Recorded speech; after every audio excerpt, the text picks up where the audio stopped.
Mientras yo estaba en terapia intensiva, mi hijo y mi nuera se fueron a Dubái. Pero lo que descubrí después me hizo entender que hay traiciones que duelen más que cualquier enfermedad. Hoy, voy a contarte algo que nunca pensé que contaría. Y si tú, por un segundo, sientes que esto te suena familiar, solo te pido que dejes un like y te suscribas. Me va a ayudar a continuar desahogándome. Me llamo Aurora Mendoza y tengo 72 años. Esta mañana de octubre, mientras el aire frío de Madrid se colaba por las rendijas de mi pequeño apartamento en Lavapiés, desperté con ese dolor extraño en el pecho que había estado ignorando durante semanas, un dolor sordo que se extendía por mi brazo izquierdo como una corriente eléctrica, acompañado de una sensación de ahogo que me hacía sudar frío.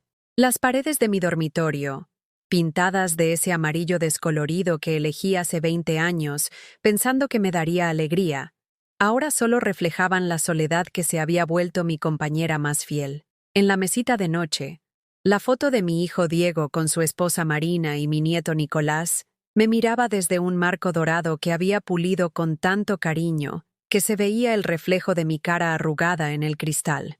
A las 6 de la mañana, cuando el dolor se volvió insoportable, marqué el número de Diego con dedos temblorosos. 1, 2, 3 llamadas que fueron directas al buzón de voz. Su teléfono estaba apagado o en modo avión. Finalmente, Marina contestó con esa voz pastosa de quien ha sido despertado de mala gana. «¿Aurora? ¿Qué pasa ahora?», suspiró con ese tono de hastío que había perfeccionado a lo largo de los años. «Marina, hija, estoy muy mal. Me duele el pecho y no puedo respirar bien. Creo que necesito ir al hospital». Hubo una pausa. Escuché el ruido de sábanas moviéndose. La voz de Diego de fondo preguntando qué pasaba. «¿En serio, Aurora?». Marina suspiró dramáticamente. «Justo hoy que tenemos el vuelo a Dubái. Llevamos meses planeando este viaje. No puedes esperar a que volvamos. Marina, por favor, no es uno de mis achaques. De verdad me siento... Dile que si es algo grave nos llame el hospital». Escuché la voz de Diego desde el fondo, clara como una bofetada. «Ya hemos pagado los billetes y el hotel. No podemos cancelar por otro de sus sustos». La línea se cortó. Me quedé sentada en el borde de la cama, sosteniendo el teléfono como si fuera un objeto extraño. La habitación giró ligeramente, y tuve que aferrarme al colchón. En ese momento, el dolor físico se volvió secundario comparado con la punzada que sentí en el alma. Mis propias palabras resonaron en mi cabeza como un eco burlón. «Marina, hija». La había llamado hija durante 12 años, desde que se casó con Diego, y ella me acababa de tratar como a una vieja histérica que interrumpe vacaciones importantes. Con manos temblorosas, llamé al 112. La operadora, una mujer joven con voz profesional pero cálida, me tranquilizó mientras esperábamos la ambulancia. «Señora, ha hecho bien en llamar. Los síntomas que describe requieren atención inmediata». Mientras recogía lo indispensable en una bolsa pequeña, el cargador del móvil, el monedero, los medicamentos, mis ojos se posaron en la estantería donde guardaba las cartas que Nicolás me había escrito cuando era pequeño. «Abuela Aurora, te quiero mucho y espero verte pronto», decía una con letra torpe de crayón rojo. Hacía más de 6 meses que no lo veía. Marina siempre tenía una excusa, que tenía demasiados deberes, que habían quedado con otros amigos, que era mejor que no viniera para que no se acostumbre a depender tanto de los abuelos. La ambulancia llegó en 15 minutos que se sintieron como horas. Los paramédicos, un hombre mayor con bigote canoso y una mujer joven con coleta rubia, me hicieron preguntas mientras me conectaban a un monitor portátil.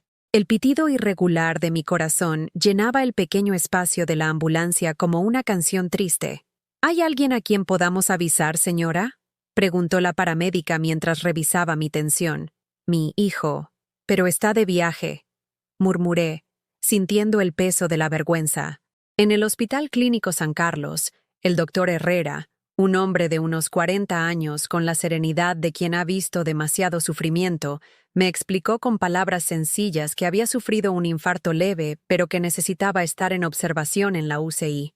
«Señora Mendoza, ha llegado a tiempo, pero su corazón necesita descanso. Vamos a monitorizarla continuamente las próximas 48 horas. Desde la cama de la UCI, conectada a cables que me hacían sentir como un experimento científico, volví a llamar a Diego. Esta vez contestó él directamente. Podía escuchar el ruido del aeropuerto de fondo, anuncios en inglés, el arrastre de maletas sobre el suelo pulido. «Mamá, ¿qué pasa? Marina me dijo que estabas dramatizando otra vez». «Diego», mi voz salió quebrada. «Estoy en la UCI del clínico. He tenido un infarto». Hubo un silencio. Luego escuché su voz alejándose del teléfono, hablando con Marina. «Dice que ha tenido un infarto». La respuesta de ella llegó clara como el agua. «¡Ay, por Dios! Siempre lo mismo cuando estamos a punto de irnos. Dile que hable con los médicos, que nosotros no somos doctores». «Mamá», volvió Diego. «Mira, ya estamos embarcando. Si es grave, que nos llamen del hospital. Nosotros no podemos hacer nada desde aquí. Hijo, solo quería que supieras». «Mamá, tengo que colgar. Nos vemos cuando volvamos la próxima semana». La línea se cortó nuevamente. Esta vez no lloré. A los 72 años, las lágrimas se vuelven un lujo que no puedes permitirte gastar en quien no las merece. La enfermera Inés, una mujer de mi edad con manos suaves y ojos compasivos, se acercó a ajustar mi almohada. «¿Vendrán a verla sus familiares?», preguntó con delicadeza. «Están de viaje», respondí, tratando de que sonara normal, como si fuera lo más natural del mundo que tu único hijo se vaya a Dubái mientras tú estás conectada a un respirador. Inés asintió sin hacer preguntas. Había visto demasiadas camas vacías de visitas para sorprenderse. Esa noche, mientras el monitor marcaba cada latido de mi corazón herido, miré por la ventana hacia las luces de Madrid. En algún lugar de esa ciudad que había sido mi hogar durante 50 años, había apartamentos llenos de familias cenando juntas, niños haciendo tareas mientras sus abuelos los ayudaban, hijos llamando a sus madres para preguntarles cómo estaban. Y yo estaba aquí, en esta cama blanca, descubriendo que el amor que había dado durante toda mi vida había sido un préstamo que nunca me habían pensado devolver.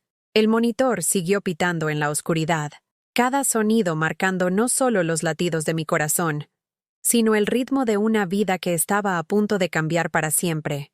Mientras la morfina me adormecía en esa cama de hospital, mi mente se escapó hacia atrás, como un disco rayado que se empeña en repetir la misma canción.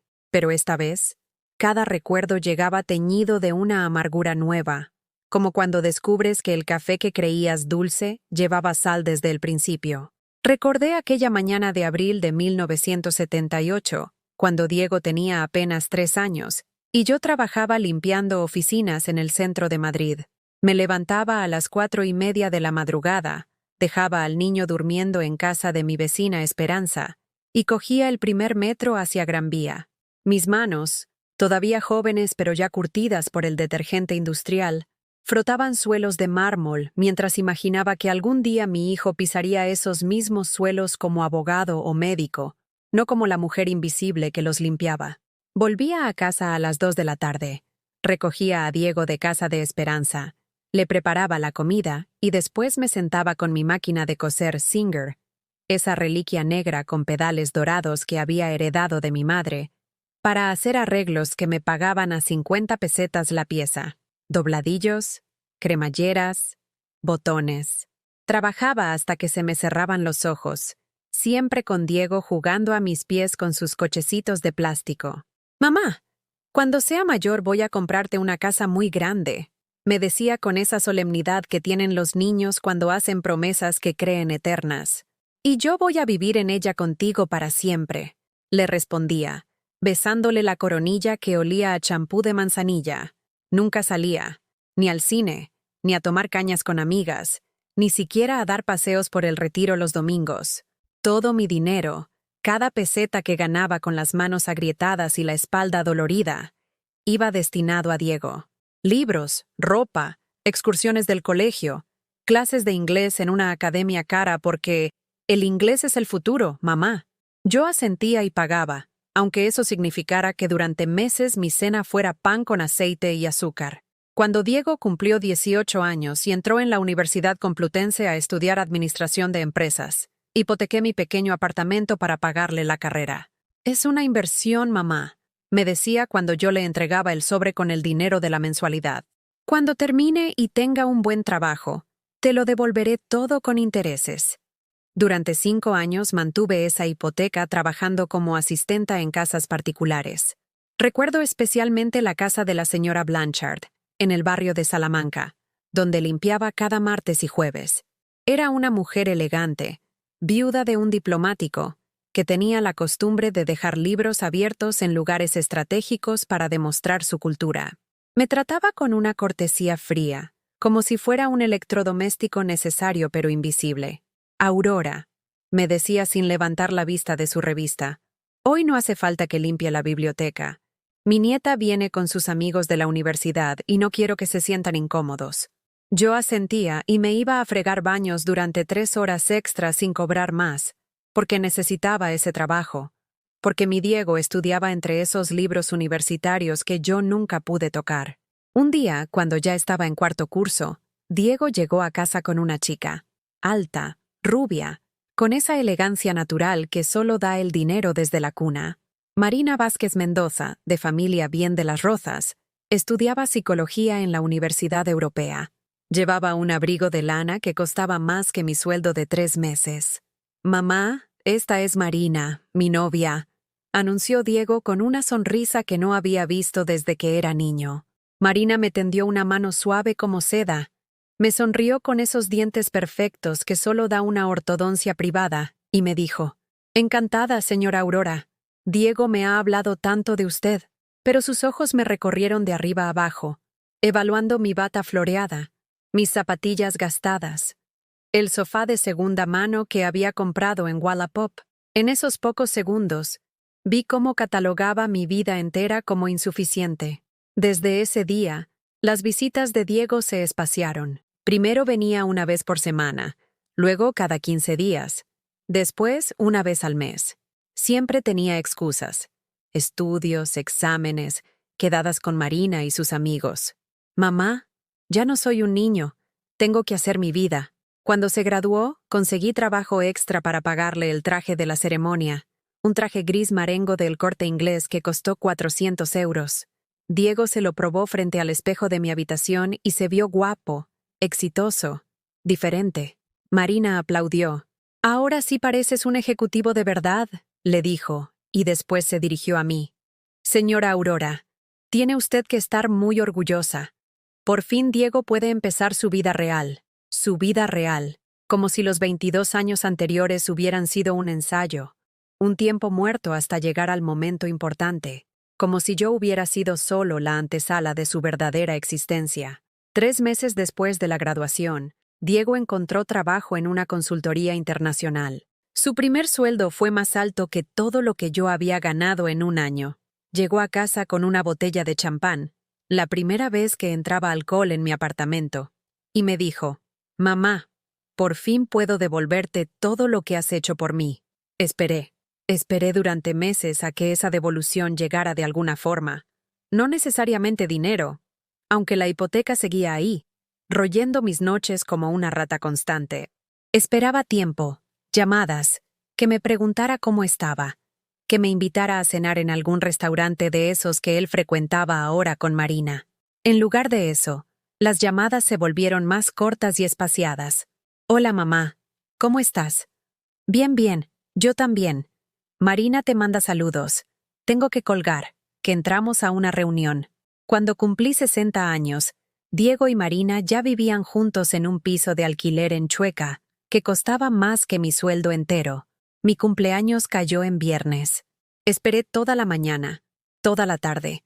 A las 9 de la noche llamé yo. «Mamá, felicidades. Se me había olvidado por completo.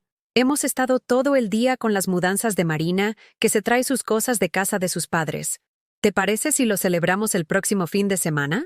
El próximo fin de semana se alargó hasta el siguiente, y ese hasta el otro. Finalmente, celebramos mi cumpleaños 6 semanas después en un bar cerca de casa, durante 1 hora y media entre otros compromisos que tenían. Marina estuvo todo el tiempo mirando el móvil y suspirando.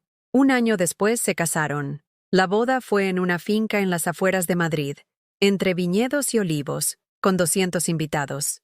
Yo llegué en metro y autobús, con el único vestido elegante que tenía, uno azul marino que había comprado en rebajas 5 años atrás, y un regalo que me había costado 2 meses de ahorro.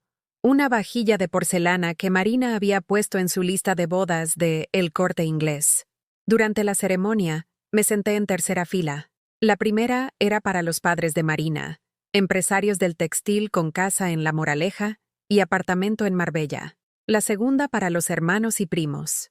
Yo, la madre del novio, quedé entre tías lejanas y compañeros de trabajo que apenas conocía al novio.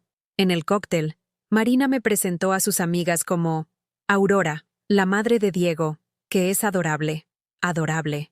Como se habla de una mascota querida pero que no pertenece realmente a tu categoría social. Durante el baile, vi a Diego girar a Marina en la pista mientras sonaba una canción romántica en inglés. Parecían salidos de una revista. Jóvenes, hermosos, exitosos. Yo me quedé en mi mesa, apretando entre las manos mi bolso de imitación de piel, viendo cómo mi hijo bailaba su nueva vida sin mirar hacia donde estaba sentada la mujer que había pagado cada paso de su camino hasta ese momento.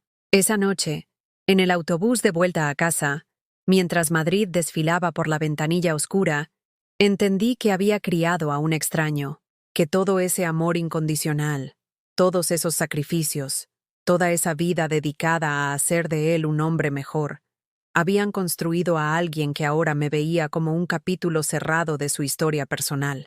Pero todavía no sabía que lo peor estaba por llegar, que ese extraño que había sido mi niño tendría un hijo propio, y que ese nieto se convertiría en el arma más cruel que usarían contra mí. Nicolás nació un martes lluvioso de noviembre. Diego me llamó desde el hospital con una voz que no escuchaba desde su infancia, quebrada por la emoción. «Mamá, es un niño, es perfecto. Tiene tus ojos». Por primera vez en años, sentí que volvía a ser necesaria, que mi lugar en esa familia tenía sentido otra vez. Durante los primeros meses, Marina me permitía ir a cuidar al bebé 2 tardes por semana. Llegaba a su piso de Chueca, cargada con potitos caseros que preparaba con la meticulosidad de un chef, ropita que había cosido punto por punto en mi vieja Singer, y esa desesperación silenciosa de una abuela que sabe que solo puede amar con permiso. Nicolás me conocía. Cuando lloraba, yo lo cogía en brazos y se calmaba inmediatamente. Sus manitas se aferraban a mi dedo como si fuera su ancla al mundo. Le cantaba las mismas nanas que había cantado a Diego, esas tonadillas que mi madre me había enseñado y que llevaban en mis genes desde generaciones atrás. Duérmete, niño. Duérmete ya, que viene el coco y te comerá. Marina me observaba desde el sofá con esa sonrisa tensa que había perfeccionado, la misma que usaba cuando fingía que le gustaba mi comida o cuando toleraba mis consejos sobre el bebé. Aurora, no le cante esas canciones tan antiguas. Esas cosas del coco traumatizan a los niños. Yo le pongo música clásica para estimular su desarrollo neuronal, pero cuando Marina se iba a la ducha o salía a comprar pañales, yo seguía cantándole bajito mientras él se quedaba dormido contra mi pecho.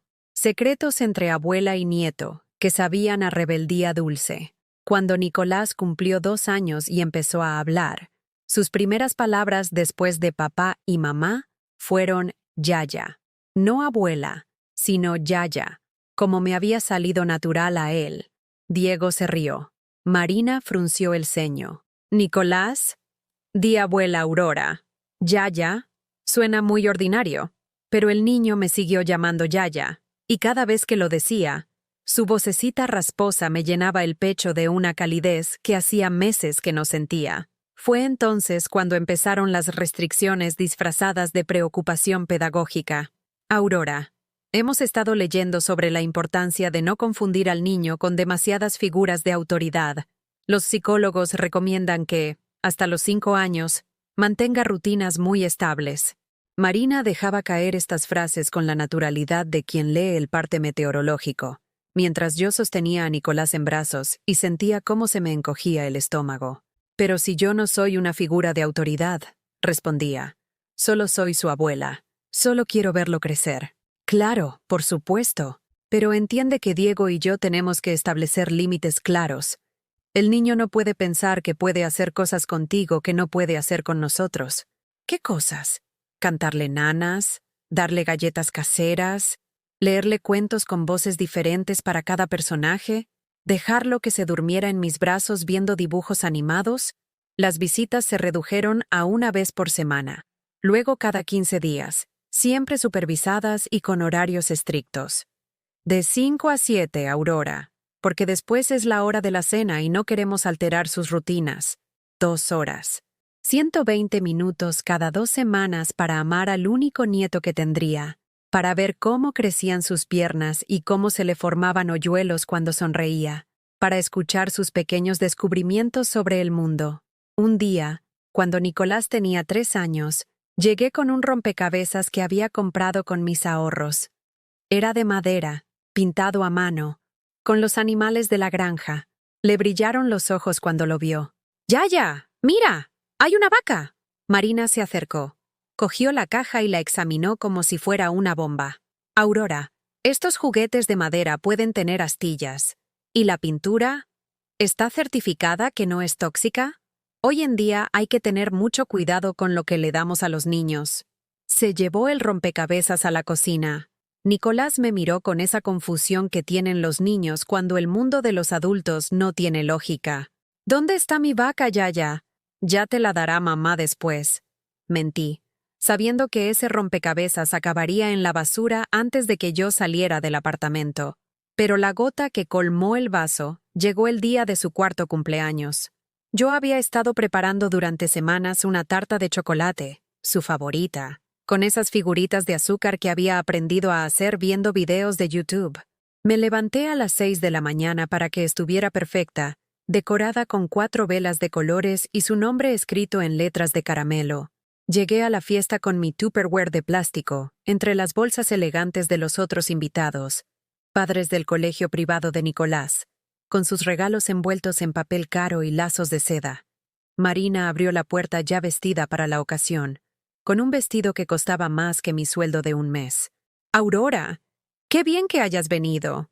Su sonrisa era más falsa que un billete de 3 euros. «Ay, ¿has traído tarta? ¡Qué detalle! Pero mira, ya encargamos una al obrador de la esquina, esa pastelería francesa que está tan de moda. La tuya la podemos guardar para otro día». Mi tarta, esas horas de trabajo, esa ilusión de ver la cara de Nicolás cuando la viera, quedó relegada al frigorífico como un objeto molesto. Durante la fiesta, me senté en una esquina viendo cómo Nicolás jugaba con niños que hablaban de sus vacaciones en Suiza y sus clases de equitación. Cada vez que se acercaba a mí, Marina aparecía como por arte de magia. «Nico, cariño, ven a saludar a los papás de Alejandro. Tienen un regalo muy especial para ti». Y mi nieto se alejaba, obediente, hacia donde su madre lo dirigía. Al final de la tarde, cuando ya se habían ido todos los invitados, ayudé a recoger. Nicolás se acercó a mí con los ojos cansados. «Ya, ¿me cantas la canción del coco?» Marina apareció inmediatamente. «Nicolás, ¿qué te hemos dicho de esas canciones? Además, la Yaya ya se tiene que ir. Mañana hay colegio». «Pero quiero que se quede a cenar», protestó el niño con esa determinación feroz que tienen los de 4 años. «Los niños que hacen berrinches no tienen postre», replicó Marina con voz dulce pero firme. Nicolás me miró, después miró a su madre, y entendió. A los 4 años entendió que quererme tenía un precio que él no podía pagar. Desde ese día, las visitas se volvieron más frías. Nicolás seguía corriendo hacia mí cuando llegaba, pero ahora había algo diferente en sus abrazos. Una cautela que no debería existir en un niño de su edad.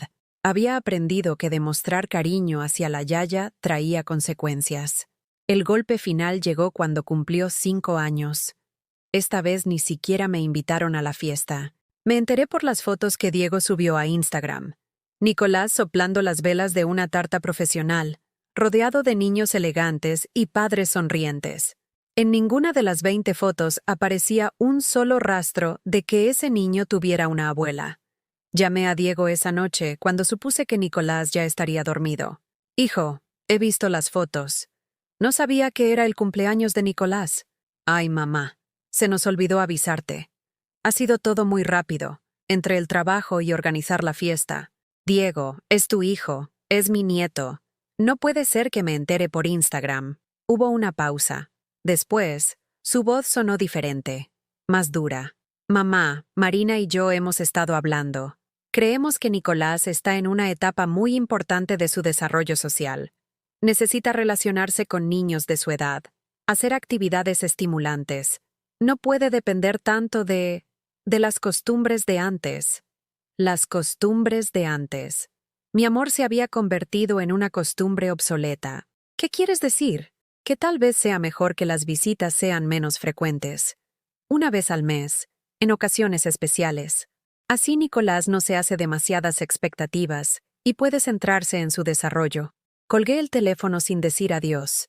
Me quedé sentada en mi sofá de segunda mano, en mi apartamento de lavapiés que de repente me pareció más pequeño que nunca, entendiendo que acababa de perder al último pedazo de familia que me quedaba. Pero lo que no sabían Diego y Marina es que había algo que no habían tenido en cuenta en sus cálculos perfectos, algo que estaba a punto de cambiar todas las reglas del juego que habían diseñado para mantenerme alejada de mi nieto. Mi hermano Esteban acababa de morir, y su testamento iba a demostrar que el amor verdadero, al final, siempre encuentra la forma de hacer justicia. Esteban murió un martes de febrero, mientras yo estaba recuperándome de una neumonía que me tuvo 3 semanas sin salir de casa. No me enteré hasta el viernes, cuando su vecina de Segovia, la señora Remedios, consiguió mi número a través de la parroquia y me llamó con esa voz quebrada que solo tienen las noticias que cambian la vida. Aurora, hija, tu hermano se nos fue el martes por la noche, en su cama, tranquilo, sin molestar a nadie, como era él, Esteban. Mi hermano menor, el de las manos eternamente manchadas de barniz y serrín, el que eligió quedarse en el pueblo mientras yo me vine a Madrid a buscar un futuro mejor para Diego. Llevábamos 2 años sin hablarnos por una tontería. Una discusión sobre política en Navidad que se nos había enquistado como una astilla. Y ahora ya nunca podríamos arreglar esas palabras que se dijeron de más. El funeral fue íntimo, en la iglesia de San Miguel de Segovia, con olor a incienso y a madera vieja. Yo me senté en primera fila, vestida con el único abrigo negro que tenía, viendo cómo bajaban su ataúd, mientras el cura hablaba de la resurrección y la vida eterna. A mi lado, la señora Remedios me apretaba la mano con sus dedos de papel arrugado. Era un hombre bueno, Aurora. Nunca se casó, pero cuidó de medio pueblo. No había puerta que se atascara o grifo que goteara que Esteban no arreglara gratis. Diego no vino. Mamá, apenas lo conocía. Y tengo una presentación muy importante en la oficina. Te acompaño en el sentimiento, de verdad. Ni siquiera un ramo de flores. Ni siquiera la cortesía de fingir que le importaba el hermano de su madre. Después del funeral, el notario de Segovia, don Anselmo Vargas, un hombre mayor con gafas de pasta y ademanes ceremoniosos, me pidió que pasara por su despacho, para un asunto relacionado con su hermano Esteban. Su oficina olía a papel viejo y a café recalentado. Las paredes estaban cubiertas de estanterías llenas de expedientes con lomos desgastados, testimonios mudos de vidas que habían pasado por allí para ordenar sus últimas voluntades. Don Anselmo me indicó una silla de cuero agrietado frente a su escritorio de roble. Señora Aurora, su hermano Esteban dejó testamento. Un documento muy claro, muy detallado. Abrió una carpeta de cartón manila y sacó varios folios escritos a máquina. Usted es su única heredera. Me quedé mirándolo sin entender. Esteban vivía en una casa humilde. Trabajaba con las manos. Nunca había demostrado tener nada más allá de lo necesario para vivir con dignidad. ¿Heredera de qué, don Anselmo? El notario sonrió con la satisfacción de alguien que está a punto de dar una sorpresa agradable. Su hermano era más próspero de lo que aparentaba, señora Aurora. La casa de la calle Real donde vivía, completamente pagada y en perfecto estado de conservación. Un huerto de media hectárea en las afueras del pueblo, con agua de pozo y árboles frutales. Y las acciones de la carpintería Maderas Castilla, la empresa que fundó hace 15 años y que ha ido creciendo silenciosamente. Sacó más papeles, extractos bancarios, escrituras, documentos que yo no sabía ni que existían. Las acciones de la carpintería tienen un valor estimado de 200.000 euros. La casa está tasada en 120.000. El huerto, otros 30.000. En total, estamos hablando de aproximadamente 350.000 euros. El mundo se detuvo. Esa cifra era más dinero del que yo había visto junto en toda mi vida. Era libertad, era seguridad, era la posibilidad de no tener que depender nunca más de nadie para sobrevivir. Hay algo más. Continuó don Anselmo, hojeando el testamento. Su hermano dejó una carta personal dirigida a usted. Me tendió un sobre con mi nombre escrito en la letra irregular de Esteban, esa caligrafía de hombre que aprendió a escribir tarde y nunca perdió la torpeza inicial. Abrí el sobre con manos temblorosas. Dentro, una hoja de cuaderno escrita a bolígrafo azul. Aurora, hermana mía. Si estás leyendo esto es que por fin me he marchado al lugar donde nos esperan papá y mamá. No te preocupes por mí, que siempre supe que este día llegaría y estoy en paz. Te dejo todo lo que tengo porque eres la única familia de sangre que me queda, y porque sé que has pasado demasiados años dando sin recibir. He visto cómo criaste a tu Diego, cómo te sacrificaste por él, y también he visto cómo ese sacrificio no ha sido correspondido como merecías. El dinero no arregla el desamor, Aurora, pero sí que te da la dignidad de no tener que suplicar cariño. Usa esta herencia para vivir por ti misma, no para seguir comprando un amor que debería ser gratis. La carpintería tiene buenos oficiales. Manuel y Joaquín llevan conmigo 10 años y saben el oficio mejor que yo. Si quieres seguir con el negocio, ellos te ayudarán. Si no, también puedes venderla. Es tuya.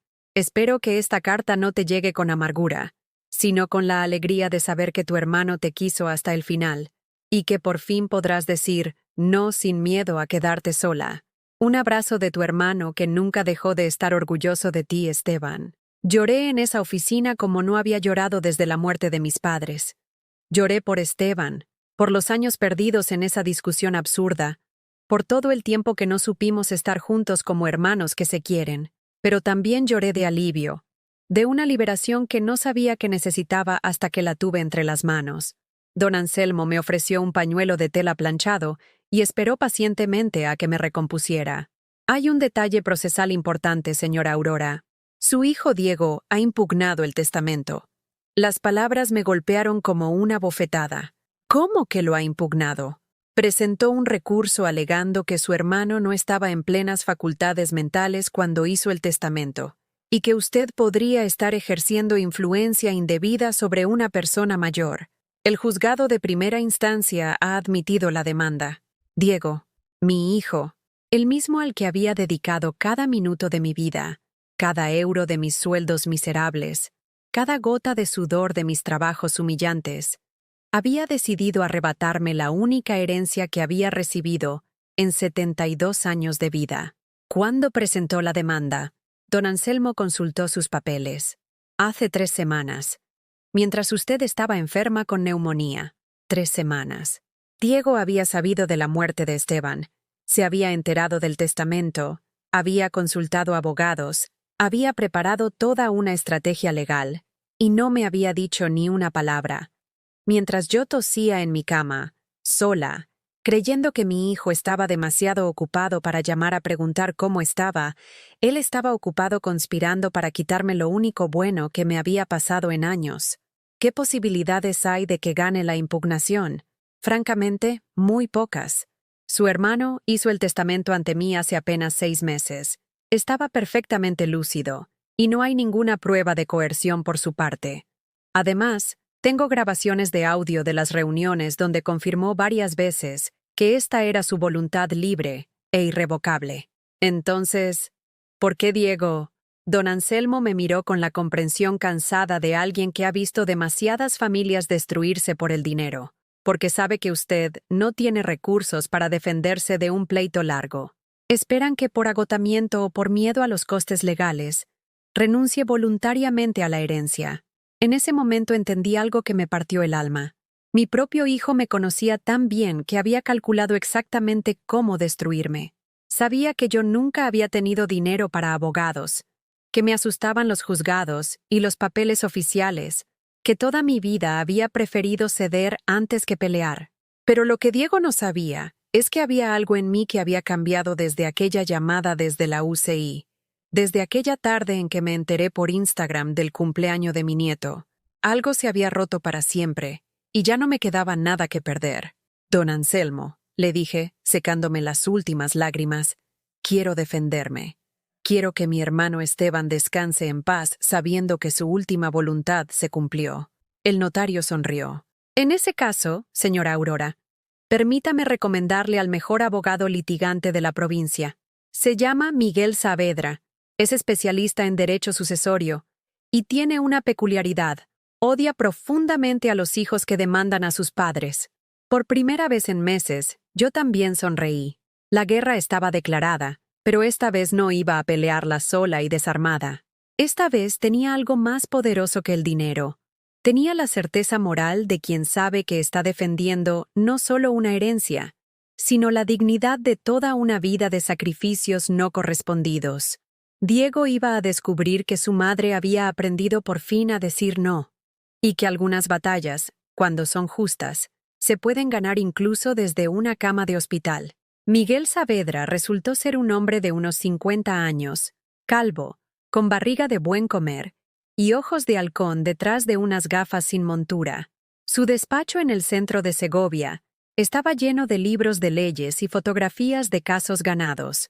En la pared principal colgaba un diploma enmarcado y, justo debajo, una frase bordada a mano que decía: «La justicia no es negociable». Señora Aurora, me dijo después de revisar todos los papeles que le había llevado, permítame ser directo.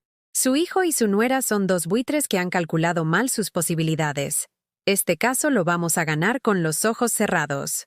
Pero había algo más en su tono, una indignación personal que iba más allá de la profesionalidad. ¿Puedo preguntarle algo, Miguel? Se lo dije así, por su nombre, porque algo en él me inspiraba una confianza que hacía tiempo no sentía hacia ningún hombre. ¿Por qué acepta casos como el mío? Se quitó las gafas y las limpió con más atención de la necesaria. Mi madre tenía 83 años cuando murió. Sus últimos 5 años los pasó en una residencia de ancianos que yo pagaba religiosamente cada mes. ¿Sabe cuántas veces la visitaron mis hermanas en esos 5 años?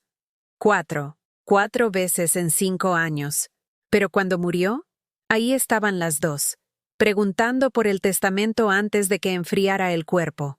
Volvió a ponerse las gafas y me miró directamente a los ojos. Los padres que demandan a los hijos son una cosa. Pasa. Los hijos que demandan a los padres son otra completamente distinta. Eso ya es maldad pura. Desde el hospital, a través de videollamada porque aún no me habían dado el alta, asistí a la primera audiencia judicial de mi vida.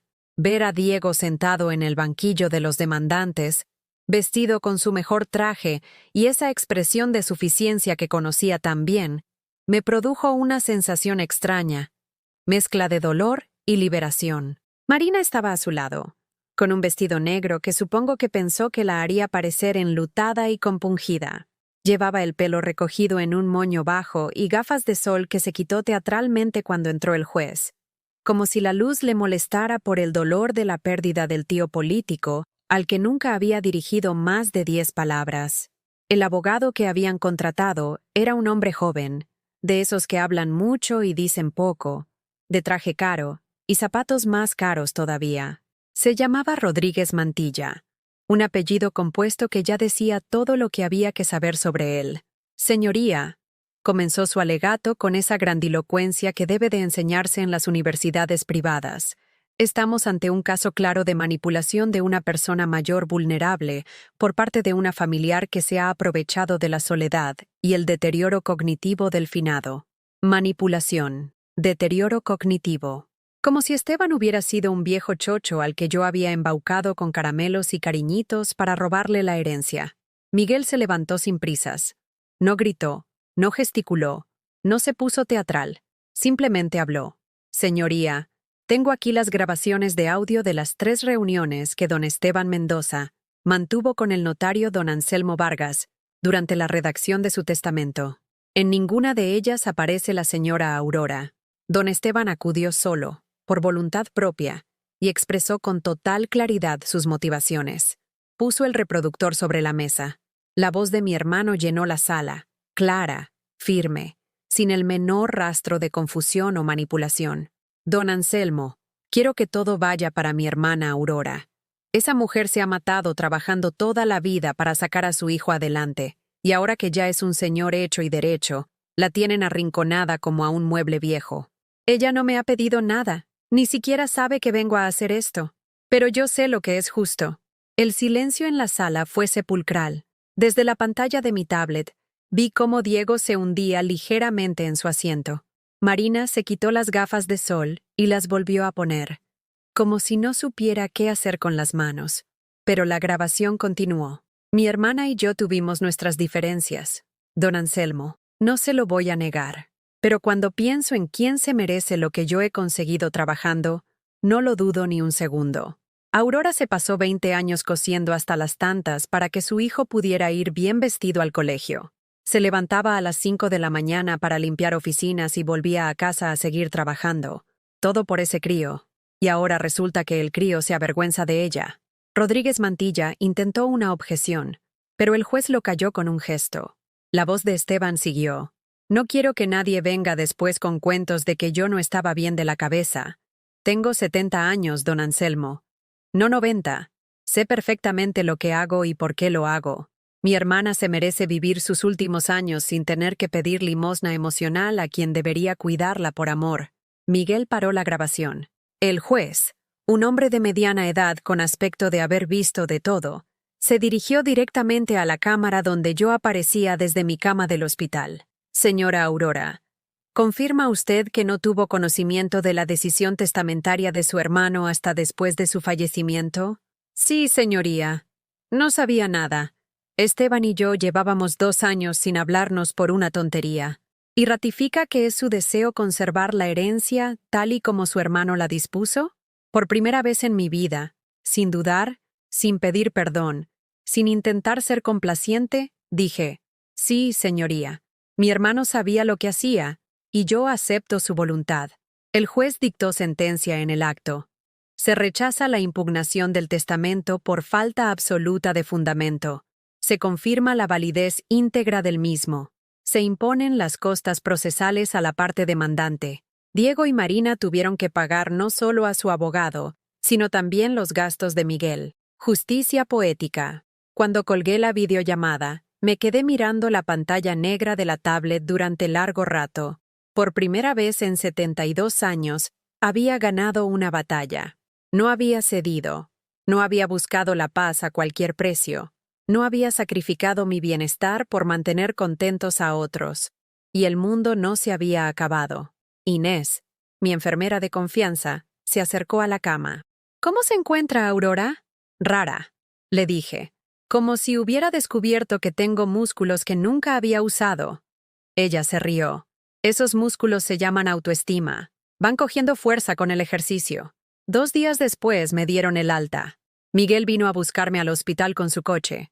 Un Seat León de 5 años que olía a ambientador de pino y café frío. Durante el viaje a Segovia, me fue explicando los siguientes pasos. La herencia ya es oficialmente suya, Aurora.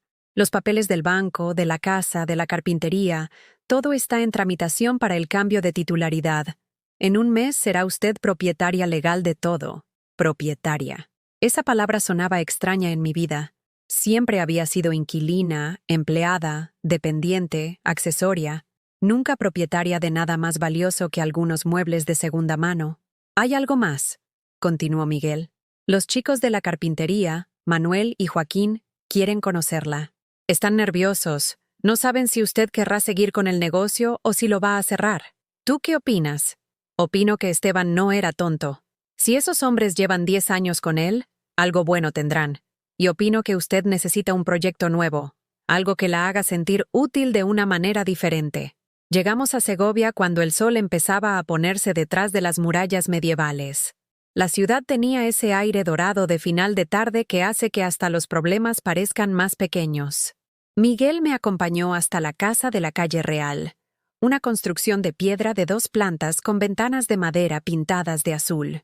La llave giró suavemente en la cerradura. Dentro olía a cerrado, pero no a abandono. Olía a la vida ordenada de un hombre que se cuidaba solo, que tenía sus rutinas y sus pequeños placeres. En la cocina había una mesa de pino donde aún estaba el periódico del día que murió, doblado por la página de los crucigramas, con 3 palabras completadas a lápiz. En el salón, una butaca de cuero desgastado frente a un televisor pequeño. En las paredes, fotos nuestras de cuando éramos niños, fotos de nuestros padres, incluso una mía del día de mi boda que no recordaba haberle dado nunca. Miguel, le dije, ¿crees que mi hermano sabía que esto iba a pasar? ¿Que Diego iba a impugnar el testamento? Aurora. Su hermano era un hombre muy observador. Seguramente sabía exactamente cómo iban a reaccionar. Por eso lo preparó todo tan bien, con tantas grabaciones y tantos testigos. Esa noche dormí por primera vez en 40 años en una cama que era mía, en una casa que era mía, en un lugar donde nadie podía echarme, criticarme o hacerme sentir que sobraba. Y por primera vez en mi vida de adulta, me desperté sin la urgencia de complacer a nadie. La carpintería Maderas Castilla estaba en las afueras de Segovia, en una nave industrial que olía a barniz, aceite de máquinas y madera recién cortada. Manuel y Joaquín me esperaban en la puerta como 2 niños nerviosos el primer día de colegio. Manuel era un hombre de unos 45 años, moreno, con manos que parecían talladas en la misma madera que trabajaba. Joaquín, más joven, rubio y pecoso, tenía esa sonrisa tímida de quien ha aprendido a ganarse la vida con el trabajo honrado. Los 2 llevaban camisas de cuadros y botas de seguridad manchadas de serrín. «Señora Aurora», me dijo Manuel quitándose una gorra desgastada, «no sabemos si usted querrá seguir con esto, pero queremos que sepa que Esteban era como un padre para nosotros. Nos enseñó el oficio, nos pagaba siempre a tiempo, y nos trataba como familia. Si decide cerrar», añadió Joaquín con voz nerviosa, «lo entenderemos, pero si decide seguir, nosotros conocemos el negocio de pe a pa, los clientes, los proveedores, todo». Lo seguí por el interior de la nave. Había maquinaria que no sabía ni cómo se llamaba, maderas apiladas con etiquetas que no entendía, y por todas partes el olor dulzón de la resina y el sonido metálico de las herramientas. En un rincón, una pequeña oficina con un escritorio de metal y paredes llenas de calendarios de empresas de ferretería. «¿Cómo anda el negocio?», les pregunté, tratando de sonar como si supiera de qué hablaba. «Bien», respondió Manuel. «Tenemos pedidos hasta julio. Hacemos muebles a medida, restauramos antigüedades, y ahora estamos empezando con un proyecto de casas prefabricadas de madera ecológica». Su hermano tenía muy buen ojo para los negocios, añadió Joaquín. Siempre decía que había que adaptarse a los tiempos o morir. Pasamos toda la mañana recorriendo la carpintería. Manuel me explicaba cada proceso con la paciencia de un profesor. Joaquín me mostraba piezas terminadas con el orgullo de un artista. Había algo reconfortante en ese lugar, una sensación de orden y propósito que hacía mucho tiempo que no sentía. «¿Qué necesitáis de mí?», les pregunté finalmente. «Nada, señora Aurora», respondió Manuel. «Solo que confíe en nosotros. Nosotros seguimos trabajando como siempre. Usted cobra los beneficios.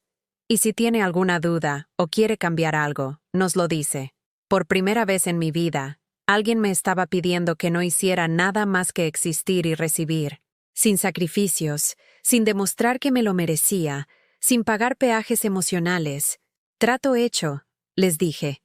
Y sus sonrisas valieron más que todos los abrazos fingidos que había recibido en los últimos años. Esa tarde, mientras organizaba los papeles de Esteban en la mesa de la cocina, sonó el teléfono fijo, un número que no reconocía, pero la voz sí. «¿Mamá?». Diego sonaba extraño, más agudo, como cuando era niño y había roto algo importante. «¿Qué quieres, Diego?». «Mamá, tenemos que hablar. Marina y yo hemos estado pensando y, bueno, creemos que todo este asunto se ha ido de las manos». «¿Ah, sí?». «Sí, mamá. Nosotros no queríamos hacer daño. Solo estábamos preocupados por ti, por si alguien se aprovechaba de tu buena fe».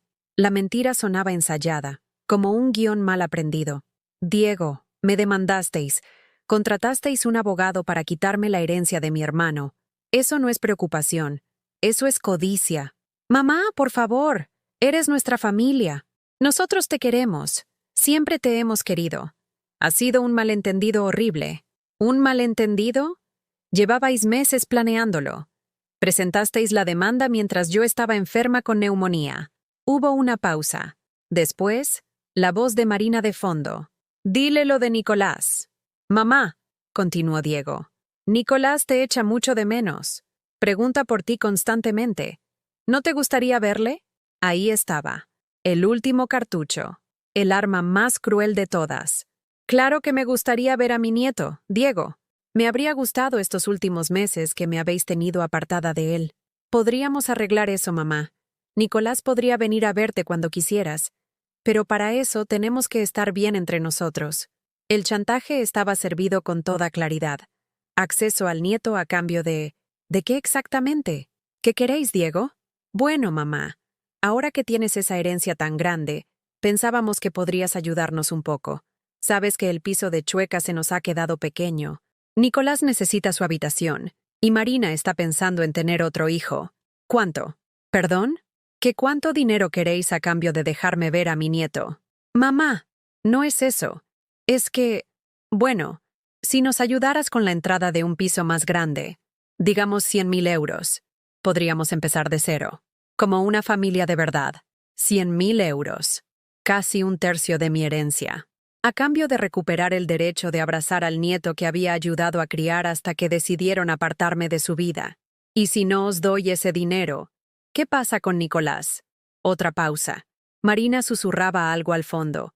Mamá, no nos hagas elegir. Tú sabes que las cosas entre nosotros han estado tensas. Si pudiéramos empezar de nuevo, con una casa bonita, sin las presiones económicas. Diego, déjame preguntarte una cosa. ¿Cuántas veces me llamaste cuando estaba en el hospital? Mamá, ¿cuántas veces vinisteis a verme? Estábamos en Dubái. Ya sabes que...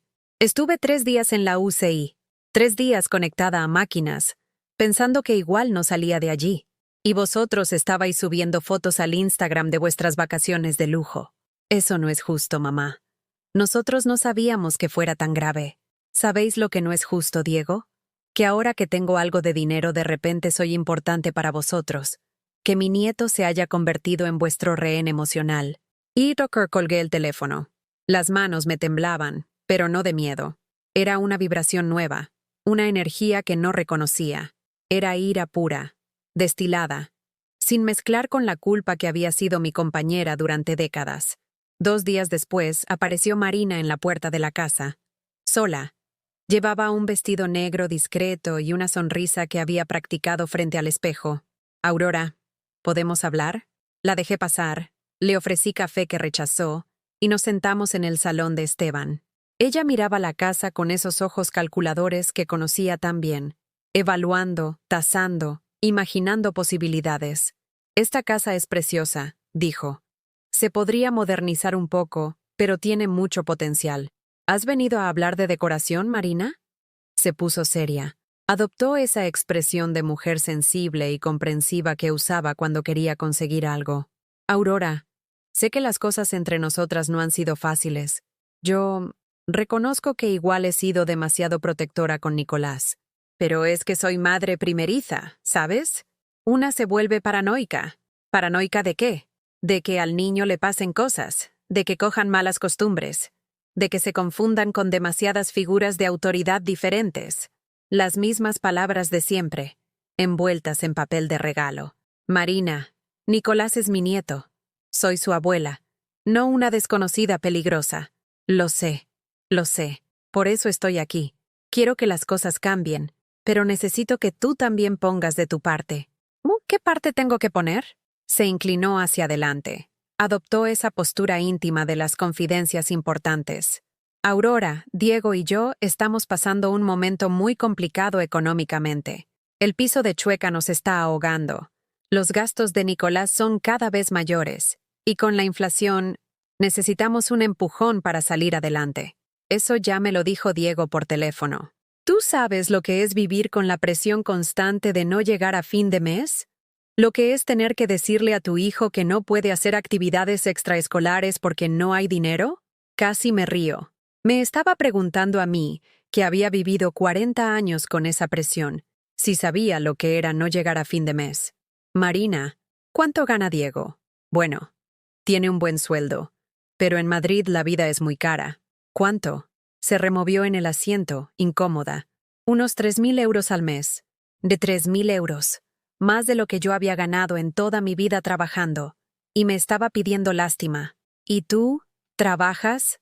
Estoy buscando. Pero con un niño pequeño es muy difícil. Además, Diego prefiere que me centre en la familia. Así que él gana 3.000 euros al mes. Vosotros vivís en un piso de alquiler de lujo, os vais de vacaciones a Dubái, y queréis que yo os dé 100.000 euros. Aurora, por favor, no lo pongas así. Es que... Bueno, si nos ayudaras, podríamos darte un lugar especial en nuestras vidas. Nicolás podría venir aquí los fines de semana. Podrías cuidarle cuando quisieras. ¿Un lugar especial? ¿Como de empleada de fin de semana? No. Como su abuela, por supuesto. Pero una abuela más presente, más incluida. ¿A cambio de 100.000 euros? ¿A cambio de formar parte de nuestra familia de verdad? Me levanté del sofá. Por un momento, Marina pensó que iba a buscar el talonario. Marina, le dije con una calma que me sorprendió a mí misma. Durante años he comprado vuestro cariño con mi silencio, con mi dinero, con mi disponibilidad incondicional. He pagado vacaciones, regalos, cenas, caprichos, solo para que me tolerarais. Aurora, eso no es... He aceptado vuestros desprecios, vuestros horarios, vuestras condiciones, vuestras humillaciones, solo por poder ver a mi nieto 1 hora cada 15 días. Marina se había puesto pálida. Pero se acabó, continué. El amor de mi nieto no está en venta, y mi dignidad tampoco. Pero entonces, ¿no vas a ayudarnos? No, Marina. No os voy a dar ni un euro. Se levantó como un resorte, y por fin mostró su verdadero rostro. Entonces no vuelvas a ver a Nicolás, ni se te ocurra acercarte a él. Eso ya lo veremos, le dije, abriendo la puerta de la calle. Cuando se marchó, me quedé en el marco de la puerta, viendo cómo se alejaba su coche hacia la autopista de Madrid. Por primera vez en mi vida, había dicho no sin disculparme, sin justificarme, sin suplicar perdón, y el mundo seguía girando. Los siguientes 2 meses fueron los más extraños de mi vida. Por primera vez en 72 años, nadie me necesitaba para nada urgente. No tenía que levantarme a una hora determinada. No tenía que complacer a nadie. No tenía que justificar mis decisiones ante nadie. La libertad me resultaba tan desconocida como aprender un idioma nuevo. Al principio no sabía qué hacer conmigo misma. Me levantaba a las 7 de la mañana por costumbre. Preparaba café para una persona en vez de para 2, y me quedaba sentada en la cocina de Esteban, mirando por la ventana hacia el huerto que ahora era mío. Los manzanos estaban cargados de fruta que nadie había recogido. Las tomateras habían crecido salvajes entre las malas hierbas. Aurora, me dije una mañana mientras observaba aquel caos verde, tienes 2 opciones. Puedes quedarte aquí sintiendo pena por ti misma, o puedes empezar a vivir tu propia vida. Salí al huerto con unas tijeras de podar que encontré en el cobertizo de herramientas de Esteban. No sabía muy bien lo que hacía, pero había algo terapéutico en cortar las ramas secas, en arrancar las malas hierbas que ahogaban las plantas buenas, en ordenar aquel desorden que mi hermano había dejado sin querer. Las manos se me llenaron de tierra y pequeños cortes, pero por primera vez en años no era dolor de limpiar casas ajenas o de coser hasta altas horas. Era dolor productivo, dolor que construía en lugar de solo resistir. Manuel apareció un mediodía cuando yo estaba intentando entutorar unas tomateras que se habían caído por su propio peso. Señora Aurora, ¿qué hace aquí sola con este calor? Aprendiendo, le dije, limpiándome el sudor de la frente con el dorso de la mano. Su hermano tenía contratado a Pepe, el del pueblo, para que viniera una vez por semana a mantener esto. ¿Quiere que le diga que vuelva? Lo pensé un momento. Podía pagarlo. Por primera vez en mi vida podía permitirme contratar a alguien para que hiciera el trabajo por mí, pero había algo en hundir las manos en la tierra. en ver crecer cosas que yo misma había cuidado, que me llenaba de una satisfacción que había olvidado que existía. No, le dije, quiero hacerlo yo. Pero igual Pepe puede enseñarme lo que no sé. Manuel sonrió. Le digo que venga un día a explicarle los trucos. A Esteban le gustaba decir que las plantas son como las personas. Si las cuidas con respeto, te devuelven más de lo que les das. Esa tarde llamé a una empresa de Segovia y pedí que me trajeran tierra abonada, semillas de temporada y herramientas de jardín apropiadas. Cuando llegó el camión, me sentí como una niña en una juguetería. Rastrillos, azadas, regaderas, guantes que me quedaban bien. Por primera vez en décadas estaba comprando algo solo para mí, por el placer puro de tenerlo. Pepe resultó ser un hombre de unos 60 años, moreno como una pasa, que hablaba con las plantas como si fueran personas. Me enseñó a distinguir entre las malas hierbas y los brotes buenos. Me explicó cuándo regar y cuándo dejar que la lluvia hiciera su trabajo. Me contó secretos de la tierra que solo se aprenden con años de experiencia. «La señora Aurora tiene buena mano», le dijo a Manuel una tarde después de verme trabajar. «Las plantas la escuchan. Por las noches, cansada de una forma diferente, me duchaba y me sentaba en la butaca de cuero de Esteban a leer los libros que había en su estantería. Novelas que nunca había tenido tiempo de leer, biografías de personas que habían empezado de cero a los 70 años, tratados de carpintería que me ayudaban a entender el negocio que ahora dirigía sin saber cómo.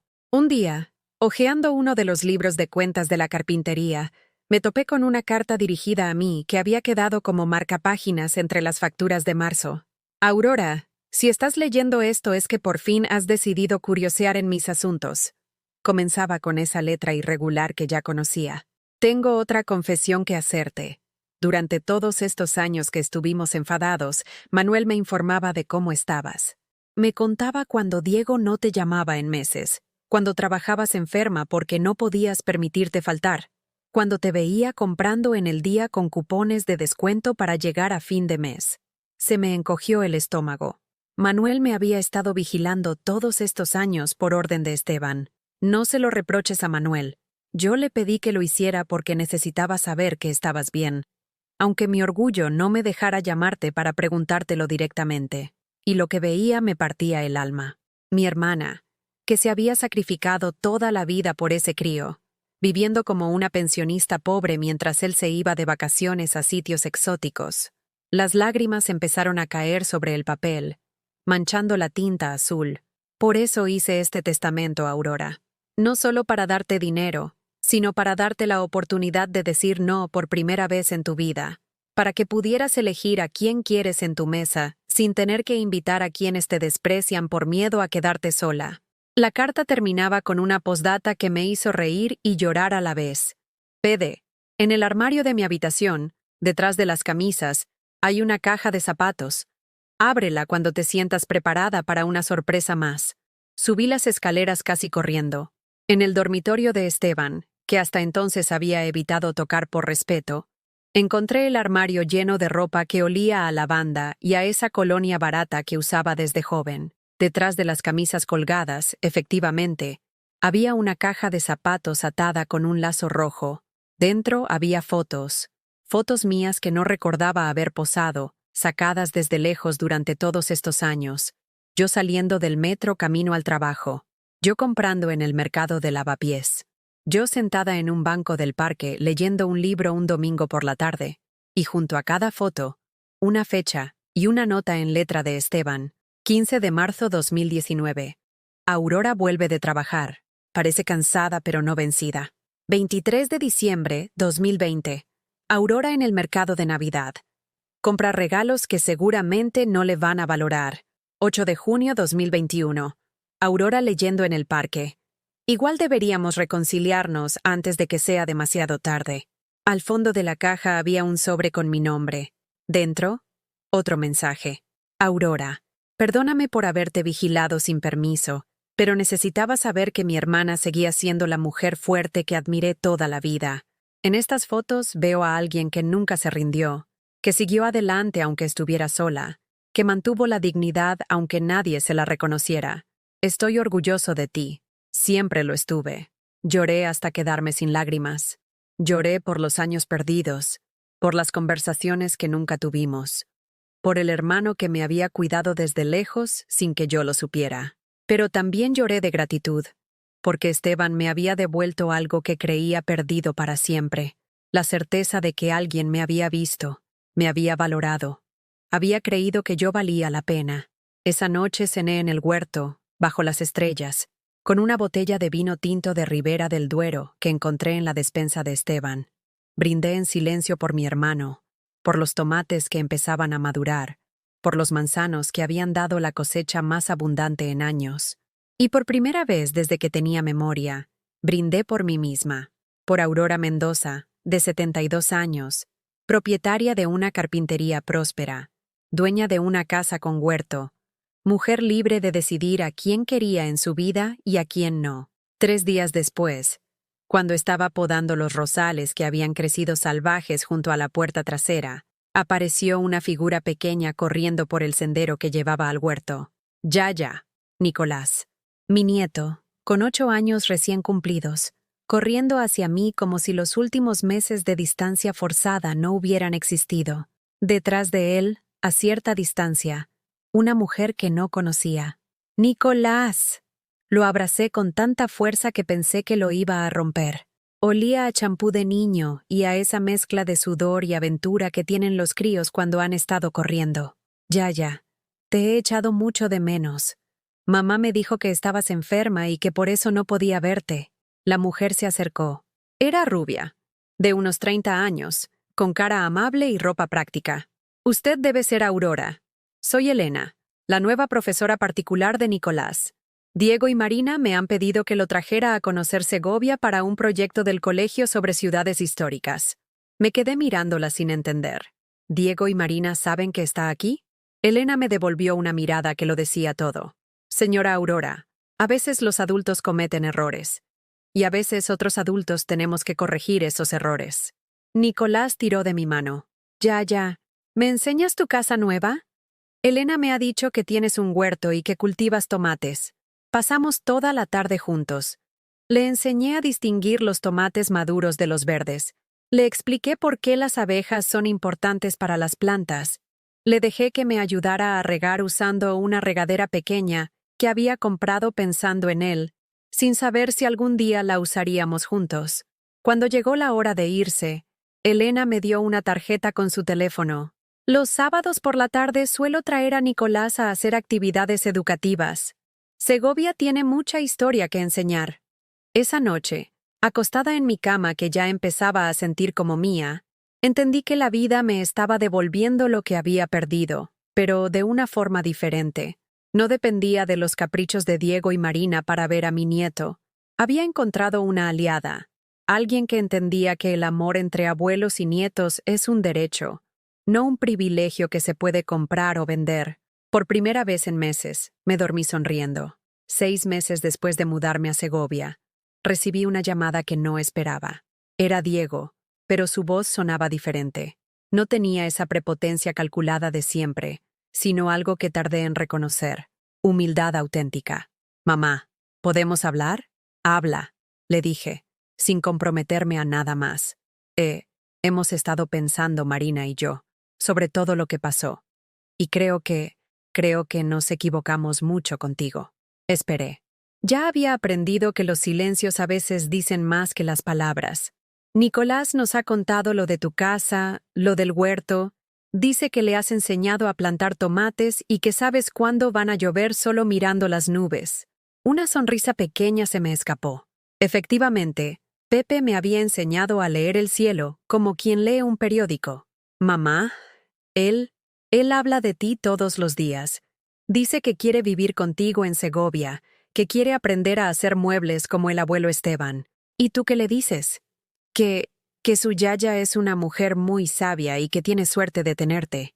Era la primera vez en años que Diego reconocía valor en mí sin que yo hubiera tenido que demostrárselo pagando algo. Diego, ¿qué quieres exactamente? Queremos pedirte perdón, de verdad, sin segundas intenciones, sin pedir nada a cambio. Solo perdón. ¿Y Marina? Marina está aquí conmigo. ¿Quieres que te lo diga ella? No necesito que me lo diga Marina, Diego. Necesito que me lo demuestres, los dos. ¿Cómo? Dándome lo único que quiero. Tiempo con mi nieto. Sin condiciones, sin chantajes, sin cobrarme peaje emocional por cada abrazo.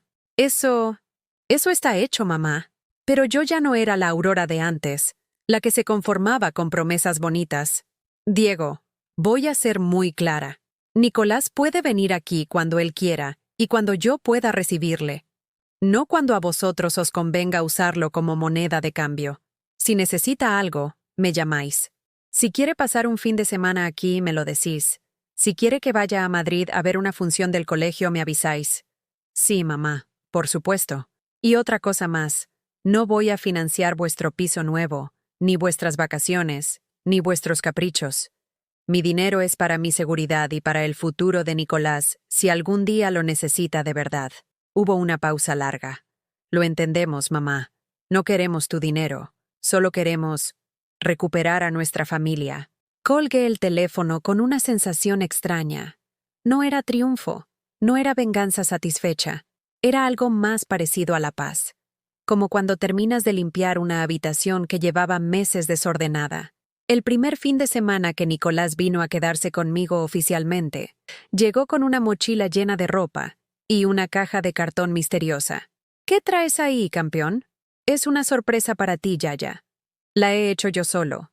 Dentro de la caja había una maceta de barro pintada con colores brillantes y plantado en tierra nueva, un pequeño rosal que apenas tenía 3 hojas. Papá me ayudó a comprarlo en el vivero, pero yo lo planté. Elena me dijo que las flores son como las personas.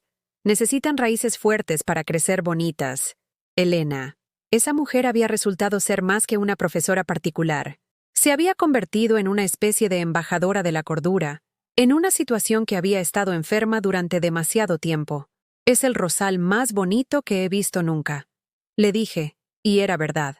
Esa noche, mientras Nicolás dormía en la habitación que había acondicionado para él, con una cama individual, un escritorio para los deberes y estanterías llenas de libros que había ido comprando en anticipación de este momento, salí al huerto con una taza de manzanilla. Las estrellas brillaban con esa intensidad que solo se ve lejos de las luces de la ciudad. Los grillos cantaban desde algún rincón oculto entre las plantas. El aire olía a tierra húmeda y a las últimas rosas del año. Me senté en el banco de madera que Manuel y Joaquín habían construido para mí como regalo de cumpleaños. Sí, habían recordado mi cumpleaños cuando mis propios familiares lo olvidaron durante años. Y pensé en el camino que me había traído hasta aquí. Un año atrás, yo era una mujer que vivía en un apartamento pequeño de lavapiés, trabajando para otros, dependiendo emocionalmente de personas que me veían como un estorbo necesario. Una mujer que compraba amor con silencio, que se disculpaba por existir, que aceptaba las migajas de cariño como si fueran banquetes. Ahora era propietaria de una casa, de un negocio, de un pedazo de tierra que florecía bajo mis manos. Tenía empleados que me respetaban, amigos que me valoraban, un nieto que corría hacia mí gritando, «Ya, ya», sin mirar atrás para ver si sus padres le daban permiso. Diego y Marina habían empezado a venir de visita una vez al mes. Las primeras veces llegaban tensos, como actores interpretando un papel que no dominaban del todo. Pero poco a poco, algo había ido cambiando. Tal vez era ver a Nicolás tan feliz correteando entre los manzanos. Tal vez era darse cuenta de que yo ya no necesitaba su aprobación para ser feliz. Tal vez simplemente habían entendido que una madre que no suplica es más interesante que una madre que se arrastra. Marina había empezado a preguntarme cosas sobre el huerto, sobre las recetas que cocinaba con las verduras que cultivaba. Diego me pedía consejos sobre Nicolás. Admitía que no sabía cómo manejar las rabietas o cómo ayudarle con las matemáticas. No habían cambiado completamente. Seguían siendo las personas egoístas y calculadoras que siempre fueron, pero ahora me trataban con una especie de respeto cauteloso, como quien maneja un objeto valioso que ya no puede permitirse romper. La carpintería prosperaba. Manuel había propuesto expandir el negocio hacia la construcción de casas ecológicas, y yo había dado el visto bueno después de estudiar los números con cuidado. Por primera vez en mi vida, Era yo quien tomaba decisiones que afectaban el futuro de otras personas. Señora Aurora, me había dicho Joaquín la semana pasada, usted tiene muy buen ojo para esto. Su hermano estaría orgulloso. Y yo sabía que era verdad. Sentía a Esteban en las decisiones acertadas, en los momentos de claridad, en esa capacidad nueva que había desarrollado para distinguir entre lo que era bueno para mí y lo que solo parecía bueno. El domingo por la mañana, Nicolás y yo fuimos juntos al cementerio a llevar flores a la tumba de Esteban. Era un ritual que habíamos desarrollado sin hablarlo. Cada vez que venía, dedicábamos un rato a visitar al abuelo que no había conocido, pero del que había heredado las manos hábiles y la risa fácil. Ya, me dijo mientras colocábamos crisantemos amarillos en el florero de granito. ¿Crees que el abuelo Esteban sabía que yo iba a existir? ¿Por qué lo preguntas, cariño? Porque Elena dice que la gente que nos quiere a veces sabe cosas del futuro. Como cuando tú sabes que va a llover antes de que salgan las nubes. Me quedé pensando en su pregunta, tan profunda para un niño de 8 años. Creo que el abuelo Esteban sabía que, si algo le pasaba, tenía que cuidar de las personas que él quería. Y eso nos incluía a ti y a mí, aunque todavía no nos hubiéramos conocido como se debe. Nicolás asintió con esa seriedad que tienen los niños cuando procesan ideas grandes. Entonces fue como un superhéroe, como Batman, pero con herramientas en lugar de capa. Me reí hasta que me dolieron las costillas. ¿Sí, campeón? El abuelo Esteban era como Batman, pero con herramientas. Cuando volvimos a casa, Diego y Marina estaban esperándonos en el coche, aparcados frente a la verja del huerto. Era hora de que Nicolás volviera a Madrid, al colegio, a su vida normal. El niño me abrazó con esa intensidad que reservan los críos para los momentos importantes. Ya, la próxima vez que venga quiero que me enseñes a usar la sierra como Manuel. La próxima vez, le prometí. Mientras veía alejarse el coche por la carretera que llevaba de vuelta a Madrid, pensé en lo extraño que es el tiempo. Cómo a veces una vida entera puede cambiar de dirección en unos pocos meses. Cómo las personas que creías perdidas para siempre pueden volver de formas que nunca habías imaginado. Esa noche preparé una cena especial para mí sola. Ensalada con tomates de mi huerto, un filete a la plancha, una copa de vino tinto de la bodega local que había descubierto. Encendí velas no porque fuera una ocasión especial, sino porque me apetecía cenar con velas. Después me senté en la butaca de cuero de Esteban, con un libro sobre jardinería orgánica que había pedido por internet, y me di cuenta de algo que me llenó de una alegría tranquila. Estaba completamente sola y completamente feliz. Durante décadas, la soledad había sido mi gran terror. El miedo a quedarme sola había guiado cada decisión importante de mi vida. Me había hecho aceptar humillaciones, pagar precios emocionales imposibles, renunciar a mi dignidad una y otra vez. Pero ahora, sentada en mi casa, rodeada por el silencio cómodo de alguien que por fin está en el lugar correcto, entendí que hay una diferencia enorme entre estar sola y estar vacía. Yo ya no estaba vacía. Estaba llena de mí misma, de mis proyectos, de mis plantas, de las llamadas de Nicolás preguntándome si había llovido en Segovia, de las visitas de Manuel y Joaquín para consultarme decisiones de la carpintería, de las tardes con Pepe, aprendiendo secretos del huerto que solo se transmiten de persona a persona. Estaba llena de una vida que por fin era mía. Y esa noche, antes de dormir, hice algo que nunca había hecho en 72 años de vida. Me di las gracias a mí misma, por haber aguantado, por haber aprendido, por haber encontrado la fuerza para decir no cuando era necesario y sí cuando era correcto, por haber sobrevivido hasta llegar al momento en que mi historia real podía empezar. ¿Alguna vez te has sentido invisible en tu propia familia? ¿Conoces a alguien que haya tenido que elegir entre su dignidad y el miedo a quedarse solo? Cuéntamelo en los comentarios. Y si esta historia te ha tocado el corazón, déjame un like y suscríbete al canal, porque a veces, compartir estas historias es la manera de que lleguen a alguien que necesita saber que nunca es demasiado tarde para empezar a vivir la vida que realmente mereces.